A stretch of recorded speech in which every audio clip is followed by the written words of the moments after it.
అందరికీ ఒక పరాభవాన్ని ప్రసాదించబోతుంది. ఏంటి, ఉగాది పండుగ గురించి ఇలా మాట్లాడుతున్నాను అని ఆశ్చర్యపోతున్నారా?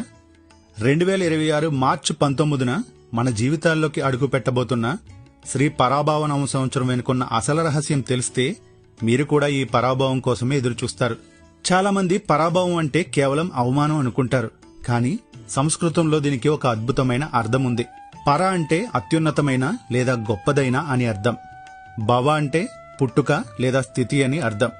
అంటే మనలోని అపజయాలను, అహంకారాన్ని, అజ్ఞానాన్ని ఓడించి, అంటే పరాభవం చేసి ఒక ఉన్నతమైన స్థితిలో కొత్తగా జన్మించడమే ఈ సంవత్సర సందేశం. మనం పాత పద్ధతులను వదిలేసి కొత్త ఆలోచనలతో ముందుకు వెళ్లడానికి ఇదొక గొప్ప సంకేతం. ఇక విశ్వావసు సంవత్సరంలో మనం ఎన్నో నేర్చుకున్నాం. కానీ ఈ కొత్త ఏడాది మనల్ని మనం మార్చుకోవాలని చెబుతుంది. ఉదాహరణకు, మనలో ఉన్న బద్ధకాన్ని పరాభవం చేస్తేనే కదా మనం సక్సెస్ వైపు అడుగులు వేస్తాం. మనలోని నెగిటివ్ ఆలోచనలను పరాభవం చేస్తేనే కదా మన మనసు ప్రశాంతంగా ఉంటుంది.